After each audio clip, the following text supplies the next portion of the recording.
Right now here at 4 o'clock, a deadly overnight shooting shakes DeSoto. A 20-year-old is dead. Multiple other people are hurt. We'll get into what we are learning about the investigation so far. That's next. Plus, a mother's haunting testimony takes center stage in the trial of Tanner Horner today. From abuse to addiction to questions about his future. The emotional details coming up next. We're learning new details about how the potential negotiations between the U.S. and Iran fell apart in the hours before the ceasefire was set to expire. I'm Christiane Cordero in Washington with the latest coming up. But first, we start with a live look out at Fort Worth this afternoon. It has been gray out today, cool still, and you can feel that moisture still in the air out there. Thanks for being with us here at 4 o'clock. Jason Wheeler starting off once again with meteorologist Cassie Hyder this afternoon. So we've had those clouds sticking around. We haven't seen much rain though today, like much unlike yesterday. Yes, today it was a lot more spotty, and we still have rain on radar, but it is even more isolated right now. Started out with quite a bit of cloud cover and fog this morning. Visibilities were pretty low, and you can see just how gray this shot is from our UNT Denton camera. Temperatures are in the low 70s, pretty overcast. We've had a little bit of a breeze coming in out of the south-southeast today. Temperature-wise, though, a little bit cooler across the Metroplex versus other locations. We're at 74 in downtown Dallas, 71 in Fort Worth versus the 76 in Canton. And we actually have some upper 70s and 80s well out to the west, and that is where we've actually seen a little bit more sunshine today.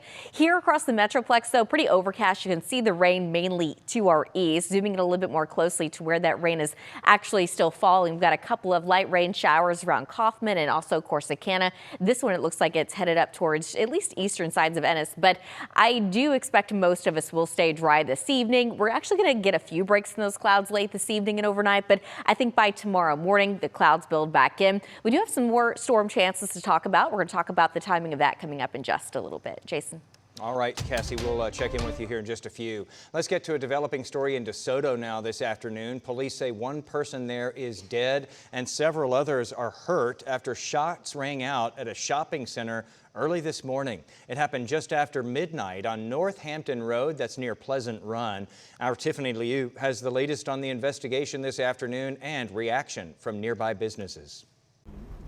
We've learned today a 20-year-old is dead after multiple people were shot in DeSoto. Police say it happened early this morning in a parking lot surrounded by a lot of businesses. It was after midnight. They were called to a strip mall off Northampton Road.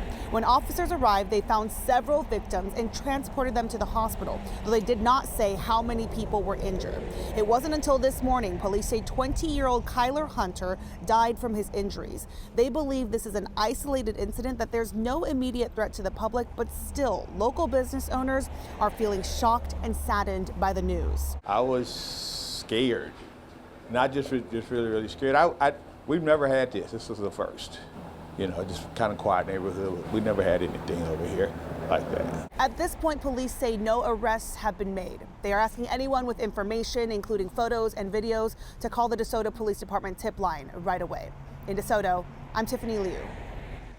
A Denton County standoff that we brought you yesterday as breaking news finally came to an end overnight. After many hours of negotiations, FBI teams moved in on that home in Aubrey, rescuing a hostage and taking the suspect into custody.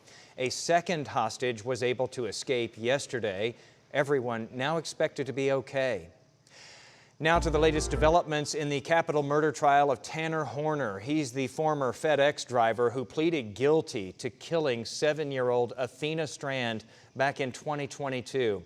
Today marked the start of his defense, with his side laying out why they believe he should be spared the death penalty in this case. One of the first witnesses for Horner was his own mother. She described his childhood marked by abuse, addiction, and trauma, telling jurors that her son struggled with bullying, social issues, and meltdowns growing up. When asked about Athena Strand, his mother became emotional. The judge asked that we blur her image. I'm so mad at him. I want to just tear his up. Senior crime and justice reporter Rebecca Lopez has been in the courtroom each day of this trial.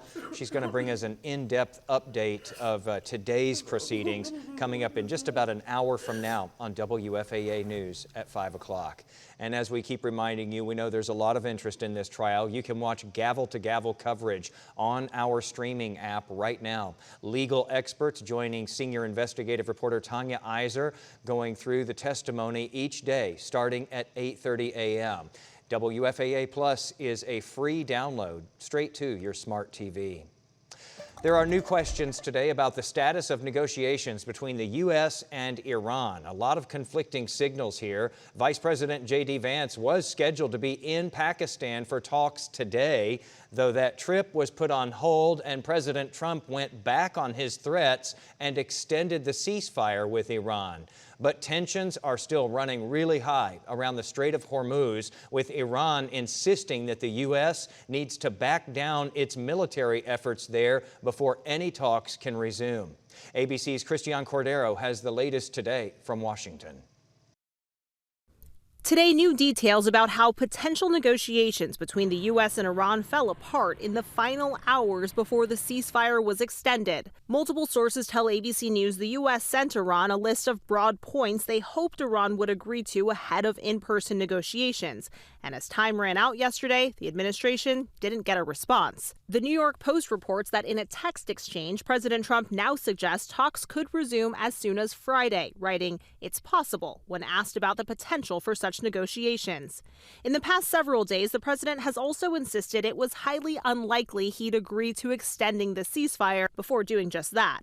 And Trump has repeatedly threatened to escalate attacks on Iran's infrastructure.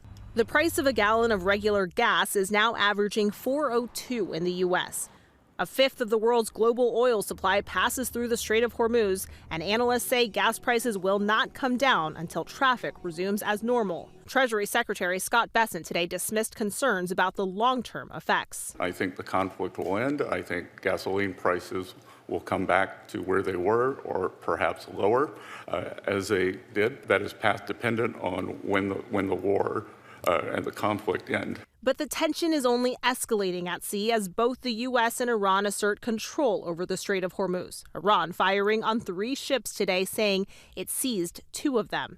The U.S. naval blockade is targeting Iran's economy, preventing ships from entering and leaving Iranian ports. A move Iran's parliament speaker has blasted as bullying, writing on social media, quote, "Reopening the Strait of Hormuz is impossible with such a flagrant breach of the ceasefire." Iran's president on social media today blasted what he called hypocritical empty talk and contradiction, insisting the regime welcomes good faith dialogue. Christian Cordero, ABC News, Washington. We may be in for more chaos at the airports again soon if Congress doesn't act again. The Homeland Security Secretary says his department will run out of money to pay workers the first week of May, which is coming fast. That includes TSA agents. The president signed an executive order to pay them temporarily as Congress remains deadlocked on funding, but that emergency money is about to dry up.